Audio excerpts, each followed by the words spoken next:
രാജ്യത്തെ ഇന്ധനവില വർധന ഉടൻ നിലവിൽ വരുമെന്ന റിപ്പോർട്ട് വന്നതോടെ ജനങ്ങൾ ആശങ്കയിലാണ്. ഹോട്ടൽ ഭക്ഷണത്തിനുൾപ്പെടെ ഇതിനകം വില കൂടിയിട്ടുണ്ട്. കൊച്ചിയിൽ നിന്ന് മുഹമ്മദ് സ്വാലിഹിന്റെ റിപ്പോർട്ട്.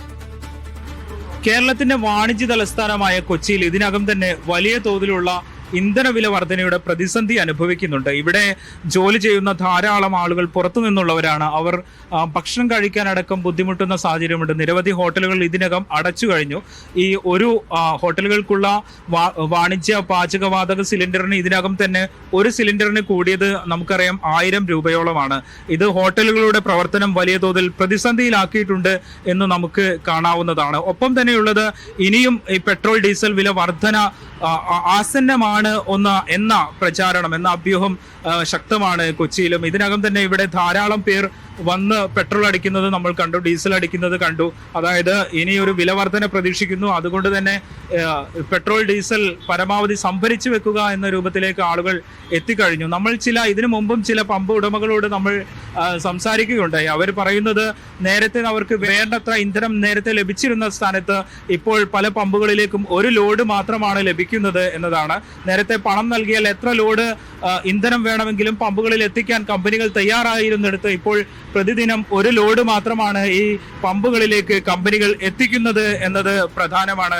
അതായത് ഇതൊരു ഇന്ധന ക്ഷാമത്തിന്റെ സൂചനയാണ് എന്ന് ചിലർ സൂചിപ്പിക്കുകയുണ്ടായി. അതായത് നേരത്തെ തൊട്ടു മുമ്പ് നമ്മൾ സംസാരിച്ച ഒരു ഓട്ടോറിക്ഷ ഡ്രൈവർ പറയുന്നത് അദ്ദേഹത്തിന് ഇതിന് നേരത്തെ ഈ പമ്പിൽ വരുന്നതിന് മുമ്പ് മറ്റു 2 പമ്പുകളിൽ ഇദ്ദേഹം ചെന്നു. പക്ഷെ അവിടങ്ങളിൽ ഡീസൽ ഉണ്ടായിരുന്നില്ല, ഇദ്ദേഹത്തിന് ഡീസൽ അടിക്കാൻ സാധിച്ചില്ല.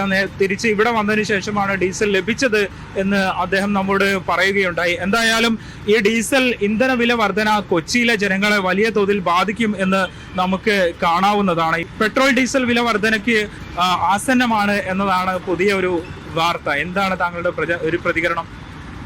ഒരു യുദ്ധ സാഹചര്യം വന്ന് നമുക്ക് അവൈലബിലിറ്റി കുറയുമ്പോൾ സഹിക്കാതല്ലാതെ ഓർത്തില്ല. കുടുംബ ബജറ്റൊക്കെ താളം തെറ്റോ? താളം തെറ്റും. അത് എണ്ണിച്ചൂട്ടപ്പം പോലെ നമുക്ക് കിട്ടുന്നത് വെച്ച് തന്നെ ഈ ഹൈക്കൊക്കെ നമ്മൾ ഫേസ് ചെയ്യണ്ടേ. അപ്പം അതിൻ്റെതായ ബുദ്ധിമുട്ടുകൾ ഉണ്ടാവും. ഡീസൽ പെട്രോൾ വില വർധന വന്നു കഴിഞ്ഞാൽ എന്തായിരിക്കും ജീവിതം, എങ്ങനെ മുന്നോട്ട് പോകും? ജീവിതം ഭയങ്കര ബുദ്ധിമുട്ടാണ്. ഇപ്പം തന്നെ ഓടണം തന്നെ, കഷ്ടിച്ചാണ് ജീവിക്കുന്നത് തന്നെ. ഇനിയിപ്പോൾ ഇതിൻ്റെ കൂടുന്നതനുസരിച്ച് തന്നെ സാധനങ്ങളുടെ വില കൂടും, മൊത്തം വില കൂടും. നമുക്ക് വീട്ടിലും ബുദ്ധിമുട്ടാണ്, നാട്ടിലും ബുദ്ധിമുട്ടാണ്. കുറേ ഇഷ്ടംപോലെ ലോണുകളും ഉണ്ട്, എല്ലാം പ്രോബ്ലം ആയിട്ട് വരും. കൂടുതൽ ബാധിക്കുന്നത് ഈ ടാക്സി മേഖലയിൽ ജോലി ചെയ്യുന്നവരാണ്. അപ്പോൾ ഈ വില വർധന വന്നു കഴിഞ്ഞാൽ നിങ്ങളെ ജോലി അത് എങ്ങനെയാണ് ബാധിക്കുക?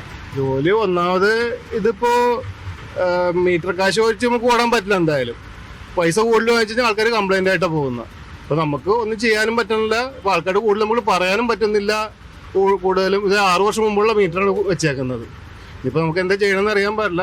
ആൾക്കാർ പറഞ്ഞു നോക്കും, കിട്ടിയാ കിട്ടി, അത്രേ ഉള്ളൂ. പെട്രോൾ ഡീസൽ വില വർധനക്കൊപ്പം തന്നെ ജനങ്ങളെ ഭയപ്പെടുത്തുന്ന ഒരു കാര്യമാണ്, അവർക്ക് തുടർച്ചയായ ദിവസങ്ങളിൽ പലർക്കായി സന്ദേശം മൊബൈലിൽ ലഭിക്കുന്നുണ്ട്. അതായത് 10 ലക്ഷത്തിന് മേലെ വരുമാനമുള്ളവർക്ക്, വാർഷിക വരുമാനമുള്ളവർക്ക് ഈ സബ്സിഡി, ഈ പാചകവാതകത്തിനുള്ള സബ്സിഡി അവസാനിപ്പിക്കും എന്നാണ് ഈ കമ്പനികളുടെ ഭാഗത്തു നിന്നുള്ള മെസ്സേജ്, സന്ദേശം. ഈ കമ്പനികൾ അത് സ്ഥിരീകരിക്കുകയും ചെയ്യുന്നുണ്ട്.